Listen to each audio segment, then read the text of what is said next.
All right, welcome back, everyone. Today we're going to do a deep dive into something pretty important for anyone following diabetes care, the ADA's 2024 Standards of Care for Diabetes. Yeah, these are the guidelines, that healthcare professionals use to really help guide their patients, keep them up to date, and it's all based on evidence. Evidence-based, exactly. And they're always updating them, right? That's right, yeah. They're like what do they call it? A living document. A living document, yeah. Always evolving, new research comes out, new technologies, got to stay up to date. Absolutely. So these 2024 standards, they're hot off the press. Mm. And for anyone who wants to really dig in, you can actually find more about what they call them, the living standards updates at professional.diabetes.org. Standards of Care Living Standards Update. We'll, of course, link that in the show notes, but if you want to go check it out now. Yeah, absolutely. So today what we're going to do is unpack some of the most important updates, kind of highlight what's new and why it matters, especially for our listeners.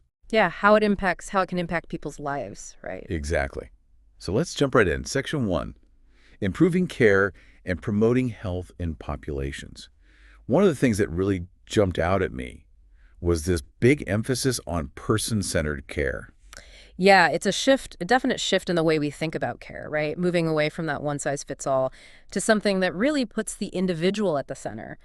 What are their preferences? What's their lifestyle like? What can they actually afford? All those things are considered. So it's more of a collaborative process, like a conversation between the patient and the healthcare team versus just, here's the plan, follow it. Exactly. Exactly. Now, speaking of teams, another big thing they emphasize is this interprofessional collaboration. We're talking about a whole team of specialists here, right? Yeah. Not just the doctor. Right. You've got your diabetes educators, your registered dietitians, pharmacists, mental health professionals, all working together. Wow, that's pretty amazing. I mean, Yeah. to have that kind of support system, like a whole team, that's going to make a big difference, right? Huge difference. It's a much more, comprehensive approach and integrated approach to diabetes care. And it really acknowledges that diabetes it impacts so many different aspects of a person's life. Yeah, and it brings up another point that they really emphasize this idea of addressing social determinants of health. And they actually call out some pretty specific things like food insecurity and lack of access to housing as major barriers Huge barriers, yeah. to effective diabetes management. I mean, imagine, trying to manage your diabetes if you can't even afford healthy food. Right, or, afford your medications or are constantly stressed about your living situation. Absolutely, yeah. It makes Yeah. it so much harder to actually achieve those goals. So it's really a reminder that it's not just about, willpower or making the right choices. It's about having those resources and that support. Right, and that's why healthcare professionals are, being encouraged more and more to connect their patients with community resources, support systems. All those things can make a big difference. Okay, so we've got this, person-centered care. We've got these interprofessional teams, and we've got this recognition of these social aspects of diabetes. Let's move on to Section 2, diagnosis and classification of diabetes. A lot of this is pretty familiar, talking about the A1C test, but one thing that kind of stood out to me was this real emphasis on standardized A1C testing. What's the big deal about that? Why is that so important? Well, think about it. Like, if you're measuring something, you want to make sure everyone's using the same ruler. Right, so it's consistent no matter where you go. Exactly. Standardization is crucial for accurate and consistent results. So it means no matter where you get your A1C tested, you can be confident that those results are reliable. So it's like using the same yardstick, so to speak. Exactly, yeah, to measure everyone's blood sugar control. And that's important for tracking progress over time, making treatment decisions, even for research. Okay, that makes sense. Now, we've got our, sort of classic types of diabetes, type 1, type 2 gestational. Yeah. But there's also this growing awareness of other types, like monogenic diabetes. Yeah. And the 2024 standards, they're really reflecting that, right? They're talking about the importance of genetic testing. Especially for some of these more specific types like neonatal diabetes or MODY, it helps us really understand the underlying cause and allows for much more targeted treatment. So instead of just treating the symptoms, you're really getting to the root of what's going on. Exactly, yeah. Okay, so we've talked about how diabetes is diagnosed and classified. Let's move on to section 3, prevention or delay of diabetes. What are some of the key takeaways here? Well, I mean, the big one is obviously preventing diabetes is a huge priority, and they put a lot of emphasis on lifestyle interventions. Yeah, to build, healthy eating, physical activity, those things that we should all be doing anyway. Right, but it's even more important if you're at risk for diabetes. These are the cornerstones of prevention. And for some people, medication might also play a role in prevention, right? Yeah, and they specifically mention metformin and GLP-1 receptor agonists as options for people who are at high risk. And these medications have shown to be effective in delaying or even preventing the onset of type 2 diabetes. Wow, that's pretty promising. And they even mentioned, I think it was Teplizumab, yeah. which is showing some potential for delaying type 1. It's still early, but it's a really exciting development, a glimmer of hope for those at risk of developing type 1. It's incredible how research is constantly, pushing the boundaries of what's possible. All right, let's move on to section 4, comprehensive medical evaluation.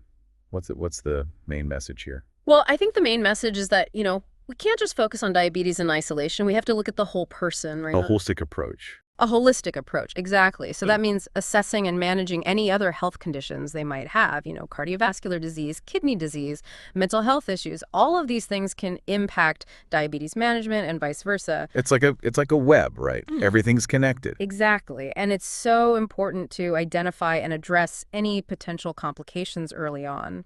So the standards provide, specific recommendations for screening and monitoring. Okay, so we've talked about this holistic approach, and now let's get to, this is a big one, section 5, facilitating positive health behaviors and well-being.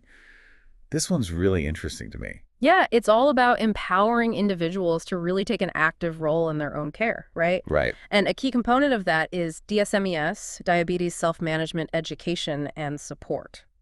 So that's like giving people the knowledge and the skills to really manage their diabetes effectively on a daily basis. Absolutely. And it's not just about learning the basics. It's about ongoing education and support that's tailored to each person's individual needs and goals. And they recommend it at various stages, not just at diagnosis, right? Exactly. Because diabetes management is a journey. It's not a one-time event. People's needs change over time. Now, when it comes to healthy behaviors, food always comes up. Is there like a specific diabetes diet that everyone should follow? No, that's one of the big myths out there. Right. They're very clear about that. There's no one-size-fits-all diet. That makes sense. What they recommend is individualized medical nutrition therapy, working with a registered dietitian to develop a personalized meal plan, one that fits your preferences, your lifestyle, your cultural background, all of that. So it's more about finding an eating pattern that works for you, that you can actually stick with long term, as opposed to these, crazy restrictions or fad diets. Right, exactly. And of course, physical activity is also crucial. Yeah, but I imagine the recommendations for physical activity are also individualized, right? I mean, not everyone can run a marathon. That's right. It's about finding activities that you enjoy, that you can incorporate into your daily life. Walking, dancing, swimming, gardening, whatever it may be. The key is to just move your body regularly. Yeah, and it's not just about the physical benefits, right? Yeah. Exercise can do wonders for your mental health, too. Absolutely. Which, speaking of mental health, the standards also highlight the importance of psychosocial care, screening for things like depression and anxiety, which, can really make it difficult to manage diabetes. Oh, absolutely. It's a reminder that taking care of your mental well-being is just as important as taking care of your physical health. Right. It's all connected. All right, so we've covered a lot of ground just in these first 5 sections, from personalized care to social determinants of health, how diabetes is diagnosed and classified, the focus on prevention, and empowering individuals to take charge of their health. Phew, that's a lot. I know, it's a lot to take in. It's all interconnected, though, and it's all incredibly important. Yeah, and we still have a lot more to go. We do. We're just getting started. So stay tuned, because we're going to dig into more of these standards in just a bit.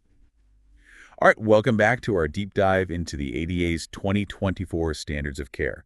We've got a lot more to cover, so let's jump right back in. Section 8 tackles obesity and weight management, a topic that, can be a little sensitive. Yeah, it can be a touchy subject for sure.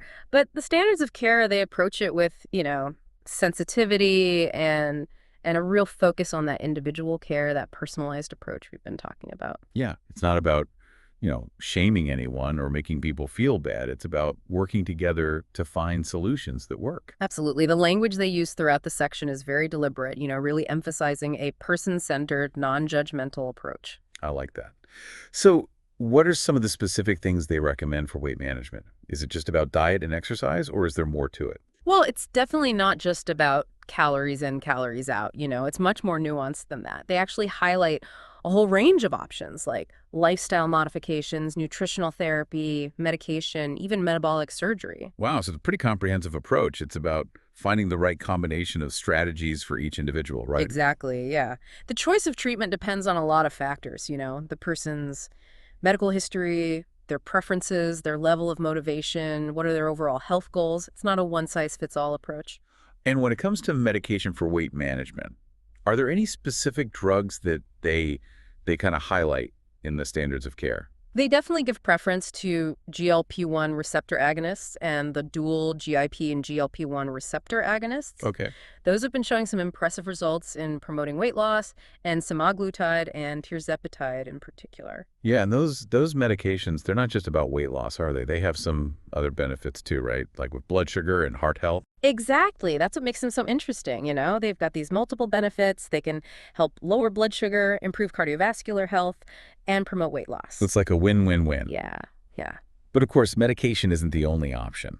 What about metabolic surgery? When is that something that might be considered? Well, typically it's considered for individuals with a BMI of 40 or higher, or for those with a BMI of 35 or higher who also have, obesity-related health conditions. It's a big decision for sure. Yeah, it is. But for some people, it can be life-changing. And the standards of care, they provide a lot of guidance on how to evaluate candidates for surgery, the different surgical procedures available, and the importance of, long-term follow-up care. Okay, so it's not just a let's do surgery kind of thing. Yeah. It's a very carefully considered process. Absolutely, yeah. All right, let's move on to section 9, which is all about pharmacologic approaches to glycemic treatment. So basically, we're Yeah. talking about medications for blood sugar. Yeah, that's right.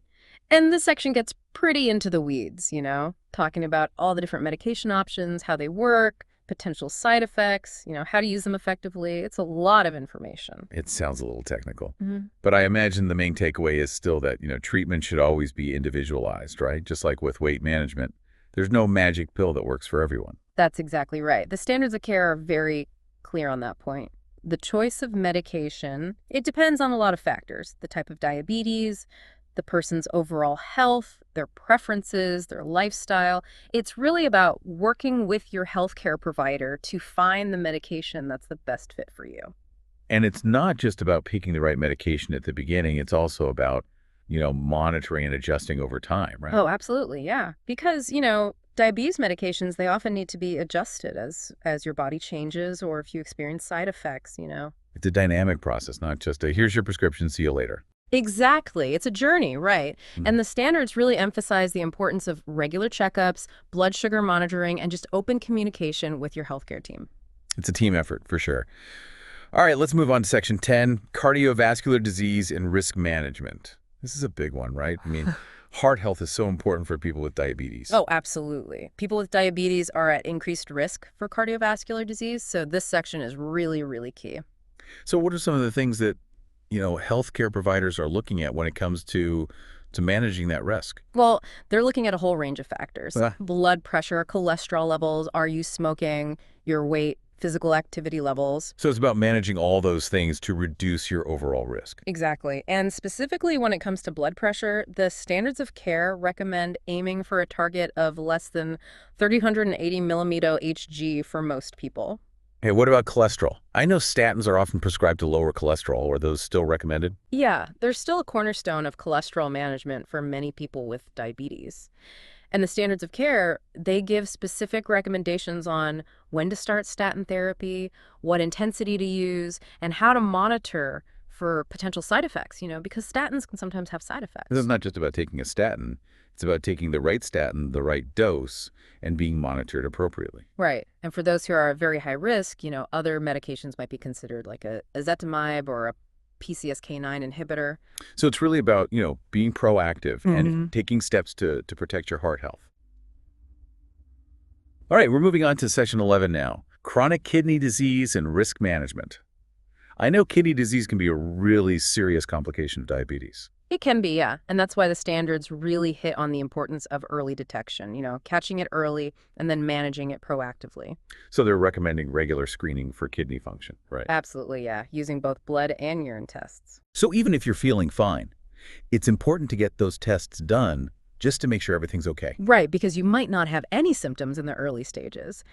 And if kidney disease is detected, then the goal is to slow its progression, prevent further damage. How do they do that? What are the strategies? Well, it's a multi-pronged approach, Managing blood pressure is huge, controlling blood sugar levels, and potentially using medications like ACE inhibitors, ARBs, or SGLT2 inhibitors. These medications, they can actually help protect the kidneys and reduce the amount of protein that's leaking into the urine. Okay, so it sounds like there's some tools available to manage kidney disease and try to slow it down. There are, yeah, and the standards provide a lot of guidance on how to use those tools effectively. And they also emphasize lifestyle modifications like reducing sodium intake and quitting smoking. Those things can make a big difference for your kidneys too. Okay, so it's about taking a holistic approach again, right? Yeah. All right, let's move on to section 12, which covers retinopathy, neuropathy, and foot care. Now, these are some of the kind of, more well-known complications of diabetes. They are, yeah. And they can really impact a person's quality of life. So the standards really focus on, how to prevent them if we can or catch them early if they do develop. So what are the key recommendations when it comes to these complications? Regular screenings are key, absolutely. For diabetic retinopathy, which affects the eyes, they recommend a dilated eye exam at least once a year, Well, or even more frequently if you've got more advanced disease. and what about neuropathy, which affects the nerves? For neuropathy, a comprehensive foot exam at least once a year, and regular assessments of nerve function. There are some simple tests that can be done in the office to check that. And why is foot care so important for people with diabetes? What's the connection there? Well, because diabetes can damage the nerves in the feet, and that can lead to loss of sensation. So people might not feel pain if they have a cut or a blister or a sore. Oh, wow. Yeah, and if those wounds go unnoticed, they can get infected and lead to serious problems, even amputation in some cases. So it's really important to check your feet every day, see a podiatrist regularly. Exactly. The standards go into a lot of detail about proper foot care, choosing the right shoes, keeping your feet clean and dry, inspecting them daily for any signs of problems. It's all about being proactive. All right, let's shift gears a bit and talk about Section 13, which focuses on older adults with diabetes. Now, I imagine managing diabetes in older people, it can be a bit different than in younger adults, right? It can be, yeah. Older adults often have other health conditions going on. They're taking multiple medications, and they may have challenges with mobility, vision, cognition. There's a lot to consider. So the standards take all of that into account. They do, yeah. They really emphasize a comprehensive geriatric assessment, which looks at not just their medical history, but also, their functional status, their cognitive abilities, their social support system, what are the goals of care. It's a very holistic approach, recognizing that diabetes care for older adults is really complex and requires a multidisciplinary team. Okay, so it's not just about treating the diabetes in isolation. It's about looking at the whole picture. Absolutely. And the standards provide, specific guidance on managing blood sugar levels, preventing complications, addressing the unique needs of older adults. For example, they might recommend less stringent glycemic goals for frail older adults or those with a limited life expectancy. It's about finding that balance, right, Yeah. between, optimal blood sugar control and minimizing the risk of things like hypoglycemia, which can be really dangerous in older folks. Yeah, exactly. And the standards also address, things like medication safety, fall prevention, cognitive impairment. All those things are really important in this population. Okay, let's move on to Section 14, which covers children and adolescents with diabetes. Now, managing diabetes in young people, that's got to be a whole other set of challenges. It is, yeah, because kids and teens, they're still growing and developing. Their bodies are constantly changing, which can make blood sugar control a lot more challenging. And it also requires, special attention to psychosocial issues. So what are some of the things that healthcare providers really focus on when they're managing diabetes in young people? Well, education and support and empowerment is really crucial for young people to understand their condition, how to manage it, how to make healthy choices, And it's also important for their families to be involved and supportive. So it's a whole family approach, really. Yeah, that takes a village, Yeah. And the standards also address, specific issues related to growth and development, like the timing of puberty, how hormones impact blood sugar, and the transition from pediatric to adult care. It's about guiding them through those challenges and setting them up for a healthy future. Okay, let's move on to section 15, management of diabetes in pregnancy. Now, I know pregnancy can affect blood sugar control, and diabetes can also complicate pregnancy. So how do the standards, how do they handle this?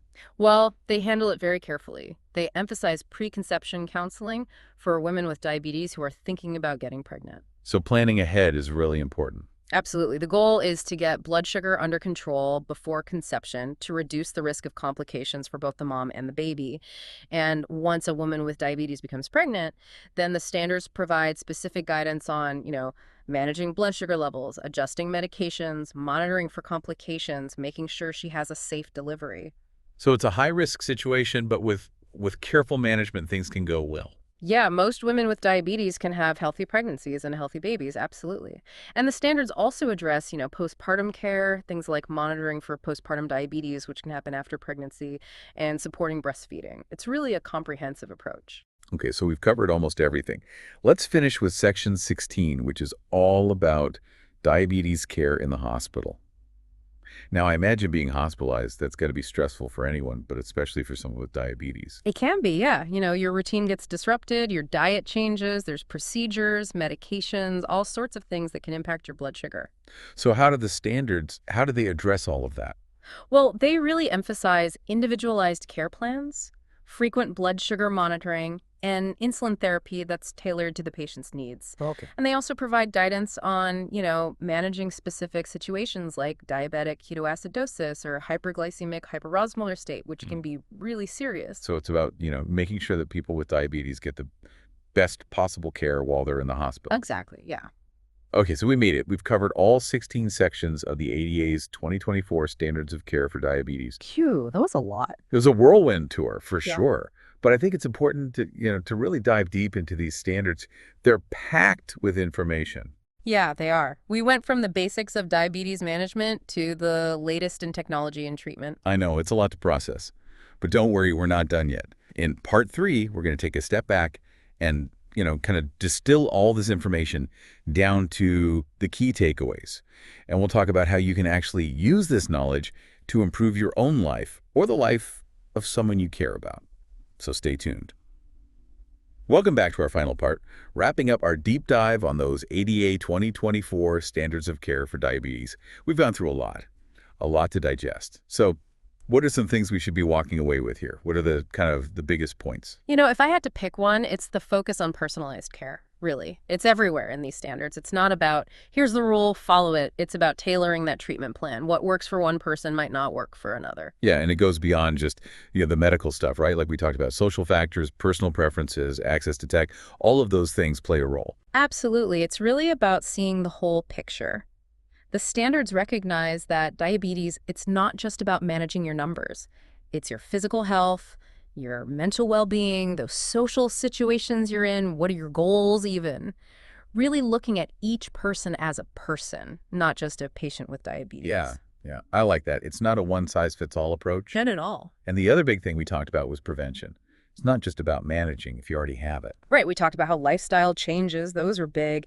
And medications like metformin, even some of those newer drugs like teplizumab, they can all play a role in preventing diabetes from developing in the first place. And they even talk about, obesity. They don't shy away from the tough topics, but they approach it in a really, sensitive. Sensitive, yeah. Comprehensive way. A comprehensive way to manage weight, recognizing that it's not as simple as, just eat less, exercise more. There's a lot more to it. It's a complex issue. It is, and it requires, again, that individualized approach.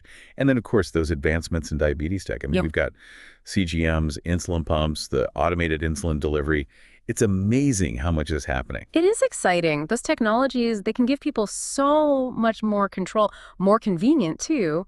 But it's important to remember it's a tool. It's not a cure. You still have to be an active participant in your own management. Yeah, it's not about replacing, human connection or medical guidance. It's about working with those things, Huh? having the technology enhance it. Exactly. And one thing I really appreciated was how they talked about equity and access, Yeah. recognizing that, not everyone has equal access to care or even those technologies we were just talking about. Right. And they really call for, more focus on addressing those disparities, making sure that everyone has a chance at good health, no matter their background. It's a reminder that diabetes, it's not just an individual responsibility, it's a social responsibility too. We need systems in place that help everyone. For sure. So, with all that said, what can our listeners do? How can they take all this information and actually use it? I think the first thing is to remember knowledge is power. You've listened to this deep dive, you've learned about these standards. Now you can be a better advocate for yourself or for someone you love who has diabetes. Don't be afraid to ask questions of your doctor. Talk about your concerns. Make sure your treatment plan is something you agree with that fits your life. Right, it's a partnership with your healthcare team, not just following orders. And those lifestyle changes we talked about, they can make a bigger difference than you think. Even small changes in your diet, your activity, how you manage stress. You don't have to overhaul your entire life overnight. It's about building healthy habits you can keep up. Absolutely. And hey, if you're interested in those technologies we talked about, those new developments, don't be afraid to ask. There might be something out there that you don't even know about. Be proactive, explore what's available. So that's it, our deep dive into the ADA's 2024 Standards of Care. I hope this was helpful for everyone. It was a pleasure talking through all this with you. And to all our listeners, remember, stay informed, stay curious, and keep taking care of yourselves. Until next time.